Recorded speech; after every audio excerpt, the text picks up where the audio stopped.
সবাই আমার সাথে থাকবেন আর দেখতে থাকেন আকর্ষণীয় কিছু জায়গা।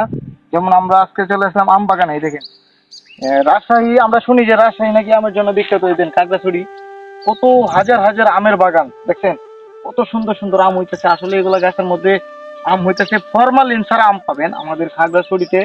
অনেক সুন্দর জায়গা, দেখেন আমের অভাব নাই। আর আমাদের দেশে থাকলে অন্য অন্য জায়গায় দেখেছে আম পাওয়া যায় না, সেখানে কি করে মানুষ একটু একটু আম পাইলে সেটা নিয়ে কামড়া কামড়ি করে। আর দেখতে থাকেন, এই দেখেন পাশে আমের বাগান। ভিডিওটা একটু আমরা জুম করে আপনাদেরকে দেখাইতেছি। দেখেন আমের অভাব নাই, দেখেন কত জাতের আম, এখানে আমের বাগান, সাথে লিচু বাগান আছে। দেখেন ফরমালিন মুক্ত আম, কত সুন্দর আম গাছের মধ্যে পড়ে রয়েছে। আসলে পাহাড়িরা অনেক পরিশ্রম করে, পরিশ্রম করার পরে আমরা কিছু তাদের কাছ থেকে পাই।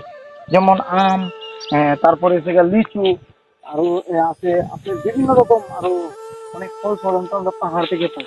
দেখেন এই দেখেন উপরে পাহাড়, আমরা উপরে দেখানোর চেষ্টা করতেছি।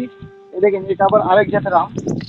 এই দেখেন কত সুন্দর আম, দেখছেন আমগুলো দেখতে থাকেন। আর সবাই আসলে আকর্ষণীয় জায়গা দেখানোর জন্যই আমি আসছি।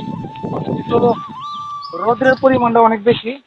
ওইদিকে আবার পাহাড়, দেখছেন ওইদিকে আবার পাহাড়। এই দেখেন অনেক উঁচু উঁচু পাহাড়, যেখানে আসলে দেখতে দেখা গেছে ক্যামেরায় অনেক নিচা দেখা যায়, কিন্তু পাহাড়গুলো অনেক উঁচু উঁচু।